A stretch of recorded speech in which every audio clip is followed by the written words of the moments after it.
अस्सलाम वालेकुम। Enterprise application development. आज हम इस कोर्स का 49वां लेक्चर शुरू करेंगे। आज के लेक्चर में हम ASP.NET MVC को मज़ीद एक्सप्लोर करेंगे और ये देखेंगे कि अगर आपने यूज़र से इनपुट गेट करनी है तो MVC एप्लीकेशन को यूज़ करते हुए यूज़र से इनपुट कैसे गेट की जाती है। इसके लिए हम लास्ट लेक्चर वाली एग्जांपल को यूज़ करेंगे। तो अब हम विजुअल स्टूडियो के अंदर लेक्चर नंबर 48 की एग्जांपल को ओपन कर लेते हैं और उसी को अपडेट करते हैं। ये मेरे पास लास्ट लेक्चर वाली एग्जांपल है जिसके अंदर हमने कंट्रोलर्स और व्यूज़ को ऐड किया था। ठीक है, होम कंट्रोलर हमने ऐड किया था और स्टूडेंट का कंट्रोलर। इसी तरह हमने होम का एक फ़ोल्डर में इंडेक्स का एक व्यू क्रिएट किया था, स्टूडेंट का व्यू क्रिएट किया था, फिर स्टूडेंट के फ़ोल्डर में इंडेक्स का एक व्यू क्रिएट किया था। यहाँ पे मैं एक काम कर लेता हूँ लेक्चर शुरू होने से पहले कि मैं यहाँ पे ये जो स्टूडेंट वाला है इसको रिमूव कर देता हूँ ताकि कन्फ्यूजन ना हो कि होम कंट्रोलर के अंदर भी स्टूडेंट है और स्टूडेंट का अलग फ़ोल्डर भी है। ठीक है, इसको भी यहाँ से रिमूव कर देते हैं, डिलीट कर देते हैं।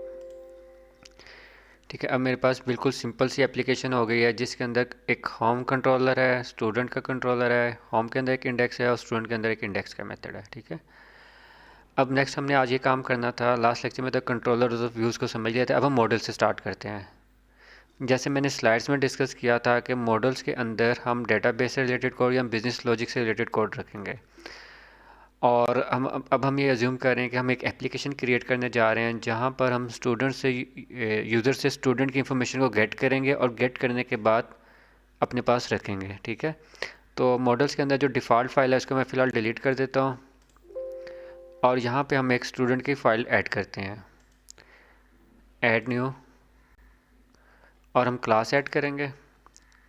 ठीक है, क्लास ऐड करते हैं और यहाँ पे हम लिख देते हैं स्टूडेंट। क्लास का नाम है स्टूडेंट। मॉडल्स के अंदर जो भी मैं स्टूडेंट की क्लास क्रिएट कर रहा हूँ ये मैं इसलिए क्रिएट कर रहा हूँ ताकि मैं स्टूडेंट की प्रॉपर्टीज़ बना सकूँ जो इन्फॉर्मेशन मैंने यूज़र से गेट करनी है। तो मैं सबसे पहले इसकी प्रॉपर्टी बनाता हूँ नेम की। ठीक है, फिर हम बनाते हैं एज की, फिर हम बनाते हैं फ्लोट CGPA और उसके बाद हम बनाते हैं एक क्लास प्रॉपर्टी स्ट्रिंग सेमेस्टर। ठीक है, तो बेसिकली मैंने मॉडल्स की फ़ोल्डर के अंदर एक स्टूडेंट की क्लास क्रिएट की है और स्टूडेंट की क्लास के अंदर मैंने नेम, एज, CGPA और सेमेस्टर की प्रॉपर्टीज़ क्रिएट की है। ये मैंने प्रॉपर्टीज़ इसलिए क्रिएट की हैं कि मुझे ये इन्फॉर्मेशन यूज़र से गेट करनी है और उसके लिए फिर हम स्टूडेंट की क्लास को यूज़ कर रहे होंगे। तो अब हम आ जाते हैं स्टूडेंट के कंट्रोलर के ऊपर। इंडेक्स का जो व्यू है ये तो मेन व्यू है। ठीक है, यहाँ से हम एक और मेथड बनाते हैं पब्लिक व्यू रिज़ल्ट और ऐड स्टूडेंट। ठीक है, ऐड स्टूडेंट का मेथड बनाते हैं जो कि स्टूडेंट के व्यू को रिटर्न करेगा जहाँ से हम स्टूडेंट को ऐड कर रहे होंगे, रिटर्न व्यू। ठीक है, यहाँ हम इसका नाम रख देते हैं स्टूडेंट फॉर्म। ठीक है, क्योंकि HTML के अंदर हम फॉर्म्स क्रिएट करते हैं यूज़र से इनपुट लेने के लिए, तो मैंने इसका नाम रख दिया स्टूडेंट फॉर्म। और इसी तरह से मैं स्टूडेंट के व्यूज़ के अंदर स्टूडेंट्स के फोल्डर में जाऊंगा, राइट क्लिक करूंगा, व्यू पे क्लिक करूंगा और यहाँ पे एक एम्प्टी व्यू क्रिएट करते हैं। ठीक है, और यहाँ पे हम इसका नाम क्या रखेंगे अब, स्टूडेंट फॉर्म। ठीक है, जो एक्शन मेथड का नाम है वही नाम यहाँ पे होना चाहिए व्यू का। तो स्टूडेंट फॉर्म मेरे पास एक्शन मेथड का नाम है और स्टूडेंट फॉर्म ही मेरे पास व्यू का नाम होना चाहिए। ऐड पे क्लिक कर देते हैं, डिफ़ॉल्ट कोड यहाँ से रिमूव करके प्लेन HTML कोड ऐड करते हैं, ऐड का टैग बनाते हैं और इसके बाद यहाँ पे बॉडी का टैग बना लेते हैं। ठीक है, और यहाँ पे मैं लिख देता हूँ H3 के अंदर ऐड आ न्यू स्टूडेंट। ठीक है, सेव करें। सेव करने के बाद अब हम इसको रन करके देखते हैं कि हमारे जो हमने पेज क्रिएट किया है वो सही काम कर रहा है कि नहीं। ठीक है, स्टार्ट करते हैं और यहाँ पे मुझे अब क्या लिखना है, स्टूडेंट और उसके बाद लिखना है स्टूडेंट फॉर्म। ठीक है, देखिए स्टूडेंट फॉर्म लिखा है तो मेरे पास कौन सा पेज ओपन हो रहा है, ऐड अ न्यू स्टूडेंट का पेज ओपन हो रहा है। अब मुझे इसके अंदर एक HTML फॉर्म को ऐड करना है। ठीक है, मैं यहाँ पे ये अज्यूम कर रहा हूँ कि आपको HTML फॉर्म्स पहले से पता हैं। अगर आपको HTML फॉर्म्स पहले से नहीं पता है तो एक तरीका तो ये कि आप मेरी जो दूसरी प्लेलिस्ट है वेब डेवलपमेंट की प्लेलिस्ट, इसके अंदर लेक्चर नंबर 5 को सुन लें, जिसके अंदर मैंने HTML फॉर्म्स को बनाना सिखाया हुआ है और इसका पर्पज़ भी बताया है। ठीक है, थोड़ा सा मैं ब्रीफ यहाँ पे कर देता हूँ कि HTML फॉर्म्स हम क्यों यूज़ करते हैं। जब भी आपने यूज़र से इनपुट गेट करनी हो तो उसके लिए हम HTML फॉर्म्स को यूज़ करते हैं। ठीक है, तो जो स्टूडेंट स्टूडेंट का फॉर्म है, इसके अंदर मुझे अब एक फॉर्म को ऐड करना है। तो अगर आपने बिल्कुल भी नहीं आते फॉर्म्स, आप गूगल पर जाके यहाँ पे लिखें HTML फॉर्म्स। ठीक है, W3 स्कूल की वेबसाइट को ओपन कर लें। यहाँ पे आपके पास इसकी कंप्लीट इन्फॉर्मेशन आ जाएगी। ठीक है, जैसे यहाँ पे इसने फॉर्म क्रिएट किया जहाँ पे यूज़र से फर्स्ट नेम और लास्ट नेम गेट कर रहा है और एक सबमिट का बटन है। ठीक है, तो हम यही करते हैं कि हम यहाँ से इसका जो बेसिक कोड है वो यहाँ से कॉपी कर लेते हैं। ठीक है, यहाँ से कॉपी करके हम ले आते हैं अपनी एप्लीकेशन के अंदर और इसको चेंज करते हैं। ठीक है, अब हमने यूज़र से क्या क्या इन्फॉर्मेशन गेट करनी है। स्टूडेंट का नाम था, एज थी, CGPA थी और सेमेस्टर था। यहाँ पे हम लिख देते हैं एफ नेम की जगह नेम आ जाएगा और फर्स्ट नेम की जगह हम कंप्लीट नेम गेट करें तो नाम लिख देते हैं। ठीक है, इसको भी चेंज कर देते हैं, एफ नेम की जगह नेम आ जाएगा और यहाँ पे भी नेम आ जाता है। ठीक है, इसको रिमूव कर दें। इसी तरह से इसको हम दोबारा से कॉपी करते हैं एज के लिए। ठीक है, अब हम यहाँ पे लिख देता हूँ एज, टाइप आईडी है, आईडी अब यहाँ पे आ जाएगी, एज ही रख देते हैं। ठीक है, और यहाँ पे भी एज ही। ठीक है, एज के अलावा मुझे और क्या गेट करना है, CGPA और सेमेस्टर गेट करना है। ठीक है, CGPA और सेमेस्टर के लिए मैं इसी को कॉपी करता हूँ एक और दफ़ा और यहाँ पे पेस्ट करते हैं। यहाँ पे हम लिख देते हैं CGPA। ठीक है, इसी को कॉपी कर लो और यहाँ पे भी ही आ जाएगा।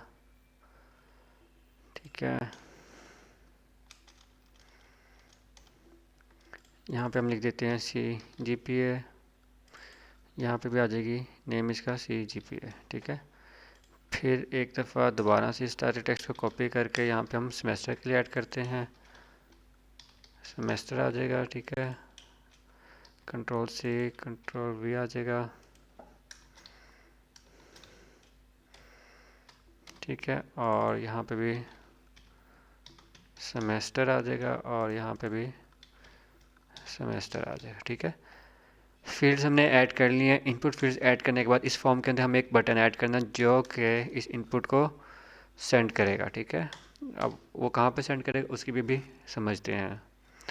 इनपुट टाइप इक्वल टू आ जाएगी, इनपुट टाइप आ जाएगी सबमिट और वैल्यू में बता देता हूँ सेव स्टूडेंट। ठीक है, जो टेक्स्ट मुझे वहाँ पे दिखाना है। फॉर्म मेरा क्रिएट हो गया। क्रिएट होने के बाद इसको हम एग्जीक्यूट करते हैं और यहाँ पे अब हम इसका व्यू देखते हैं स्टूडेंट फॉर्म। ठीक है, तो यहाँ पे देखें आपके पास ऐड अ न्यू स्टूडेंट का पेज ओपन हो चुका है जिसके अंदर नेम के लिए टेक्स्ट फील्ड क्रिएट हो गई है, एज के लिए क्रिएट हो गई है, CGPA के लिए क्रिएट हो गई है और सेमेस्टर के लिए भी क्रिएट हो गया और इसके अलावा एक सेव स्टूडेंट का बटन है। अब हम ये चाहते हैं कि जब यूज़र स्टूडेंट की इन्फॉर्मेशन इन टेक्स्ट फील्ड्स के अंदर एंटर करे और सेव स्टूडेंट के बटन पर क्लिक करे तो यहाँ से इन्फॉर्मेशन जो क्लाइंट एंड पर है ये फॉर्म, यहाँ से इन्फॉर्मेशन मेरे पास कंट्रोलर के पास आ जाए। ठीक है, तो इसके लिए मुझे क्या करना पड़ेगा, इसके लिए मुझे कंट्रोलर के अंदर जाके एक और एक्शन मेथड डिफाइन करना पड़ेगा जो कि हम यूज़ करेंगे इंफॉर्मेशन को गेट करने के लिए। तो मैं इसी को यहाँ से कॉपी करके एक और बनाता हूँ मेथड, इसका नाम भी स्टूडेंट फॉर्म रखता हूँ, लेकिन इसके अंदर मैं अब इनपुट फील्ड्स क्रिएट करता हूँ। स्ट्रिंग नेम मैंने रिसीव करना है, स्ट्रिंग एज रिसीव करना है, स्ट्रिंग मुझे रिसीव करना है CGPA और स्ट्रिंग सेमेस्टर। ठीक है, ये मैंने एक और स्टूडेंट फॉर्म के नाम से मेथड क्रिएट कर दिया जो कि यूज़र से इनपुट रिसीव करेगा। ठीक है, अब हमें एक और काम करना है।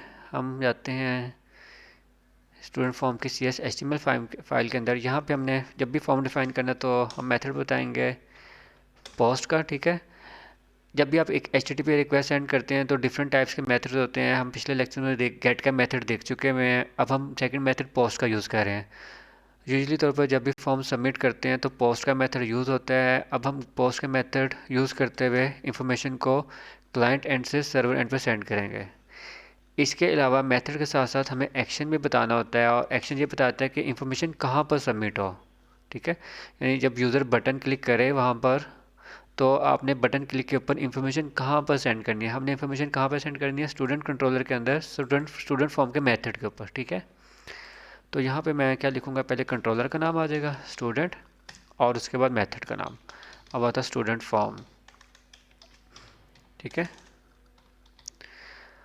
तो अब यहाँ पे देखिए मैंने फॉर्म के अंदर मेथड पोस्ट बता दिया और एक्शन बता दिया कि जब बटन क्लिक हो तो स्टूडेंट के कंट्रोलर के अंदर स्टूडेंट फॉर्म के मेथड के पास इंफॉर्मेशन आ जाए। अब इसमें एक चीज़ रहेगी कि स्टूडेंट फॉर्म के नाम के दो दो मेथड हैं और दोनों का नाम सेम है, तो उसको कैसे पता चलेगा किस मेथड के पास आना है। इसके लिए यहाँ पे मैं लिखता हूँ HTTP गेट, यानी ये स्टूडेंट फॉर्म का मेथड कब कॉल हो, जब क्लाइंट एंड से HTTP गेट की रिक्वेस्ट आए, और ये कब कॉल हो, जब क्लाइंट एंड से पोस्ट की रिक्वेस्ट आए। ठीक है, तो मेथड्स के नाम सेम है, लेकिन हमने रिक्वेस्ट टाइप के लिहाज से डिफ्रेंशिएट कर लिया है कि ये मेथड कब एग्जीक्यूट होगा, जब गेट की रिक्वेस्ट आएगी, और ये मेथड कब एग्जीक्यूट होगा, जब पोस्ट की रिक्वेस्ट आएगी। और यहाँ पे फॉर्म जब सबमिट होगा, सबमिट का बटन क्लिक होगा, तो हम मेथड में पोस्ट बता दिया, जो ये बताता है कि बटन के क्लिक करने पर पोस्ट का मेथड यूज़ होते हुए स्टूडेंट कंट्रोलर के अंदर स्टूडेंट फॉर्म के मेथड पर चला जाए। इसको सेव करते हैं और यहाँ पे एक डिबग पॉइंट लगा लेते हैं, और फिर देखते हैं कि इन्फॉर्मेशन मेरे पास यहाँ पर आ रही है कि नहीं आ रही। स्टार्ट डिबगिंग करते हैं। ठीक है, और फिर यहाँ से मुझे स्टूडेंट फॉर्म को ओपन कर लेते हैं। नेम फर्स्ट के मैं एंटर करता हूँ ABC, एज में एंटर कर देता हूँ 24, CGP ऐड कर देता हूँ 4, सेमेस्टर ऐड कर देता हूँ 3rd। सेव स्टूडेंट पे क्लिक करूँगा और यहाँ पे देखिए नेम में मेरे पास क्या आ रहा है ABC, एज में क्या आ रहा है 24, इसी तरह CGP में क्या आ रहा है 4, और सेमेस्टर में क्या आ रहा है 3rd। तो मैंने अभी तक ये देख लिया कि जब फॉर्म पर क्लिक करते हैं सबमिट बटन पर, तो मेरे पास क्लाइंट एंड पे ये जो फॉर्म था क्लाइंट एंड के ऊपर ओपन हुआ हुआ है। ठीक है, ये क्रोम के अंदर ओपन हुआ है जो कि क्लाइंट की मशीन है। लेकिन ये जो ASP.NET की एप्लीकेशन है, ये जब हम एक्चुअल एनवायरनमेंट में चलाएंगे तो बेसिकली किसी सर्वर के ऊपर होती है। ठीक है, अभी तो हम सेम कंप्यूटर यूज़ कर रहे हैं, तो अभी शायद आपको फ़र्क पता ना चल रहा हो, लेकिन ये क्लाइंट एंड पे फॉर्म है। यहाँ से इंफॉर्मेशन जब आपने सेव के बटन पे क्लिक किया है तो उठ के कहाँ पे चली गई है, सर्वर एंड पर आ गई है, जो कि मेरे पास ASP.NET की एप्लीकेशन थी, जैसे मैंने यहाँ पे देख लिया है। तो अब हम इसमें एक और चेंज करते हैं। अब मैं चेंज ये करता हूँ कि फॉर्म में जाता हूँ, यहाँ पे मैंने जो नेम इक्वल टू नेम लिखा है, यहाँ नेम इक्वल टू एज लिखा है, नेम इक्वल टू CGP लिखा, इसमें से कुछ किसी एक को चेंज कर देते हैं। फ़र्ज़ कि मैं CGP की जगह यहाँ पे CGP 1 कर देता हूँ। सेव करें, सेव करने का बाद दोबारा से रन करें। रन करते हैं और फिर यहाँ से स्टूडेंट फॉर्म को ओपन करता हूँ, नेम में डाल देता हूँ। ठीक है, ABC, एज 24, CGP है 334, सेमेस्टर फर्स्ट करो 3rd। सेव स्टूडेंट पे क्लिक करता हूँ, नेम मेरे पास आ रहा है, एज मेरे पास आ रही है, CGP यहाँ पे नल है, और सेमेस्टर मेरे पास 3rd है। अब CGP नल है तो इसकी क्या वजह है, अब आपके ख्याल में इसकी वजह क्या है। देखिए यहाँ पर जब स्टूडेंट फॉर्म मैंने क्रिएट किया था तो नेम इक्वल टू CGP 1 रखा है, और जब मैं कंट्रोलर बना रहा हूँ तो यहाँ पे मैंने नेम CGP रखा है। इसका मतलब ये है कि जो नाम आप यहाँ फील्ड्स के डिफ़ाइन करेंगे वही नाम कहाँ पर होने चाहिए, इस मेथड के जो वेरिएबल्स पैरामीटर्स बनाए वही नाम यहाँ पे होने चाहिए। अगर नाम सेम नहीं होगे तो इन्फॉर्मेशन गेट नहीं होगी।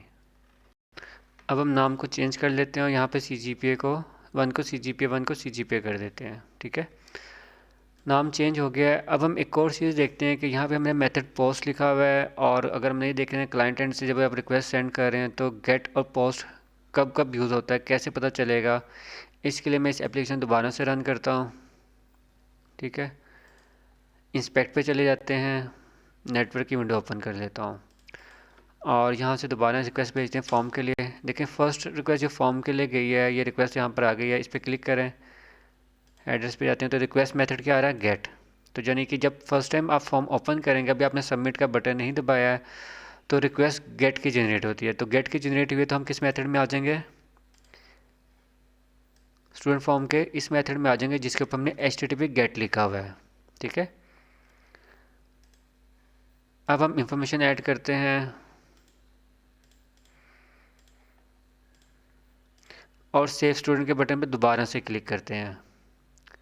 मैंने जब दोबारा से क्लिक किया तो एक नई रिक्वेस्ट गई है, इस पर क्लिक करो और यहाँ पे देखें तो अब रिक्वेस्ट मेथड क्या आ रहा है, पोस्ट का आ रहा है। जब यहाँ पे रिक्वेस्ट मेथड पोस्ट का होगा यानी क्लाइंट एंड से आपने एक रिक्वेस्ट सेंड की है और उसके अंदर पोस्ट का मेथड यूज़ हुआ है, तो हमारे पास ये कहाँ पे आएगी, इंफॉर्मेशन कंट्रोलर के अंदर वो मेथड जिसके ऊपर आपने HTTP पोस्ट लिखा हुआ है। ठीक है, पोस्ट का मेथड यूज़ हुआ है। इसके अलावा इन्फॉर्मेशन कहाँ पे सेंड हुई है, आप लास्ट में तो फॉर्म डाटा के अंदर आपके पास ये इन्फॉर्मेशन देखें, आपके पास इसी रिक्वेस्ट के ऑब्जेक्ट के अंदर ही क्लाइंट एंड से उठ के सर्वर साइड पर जा रही है।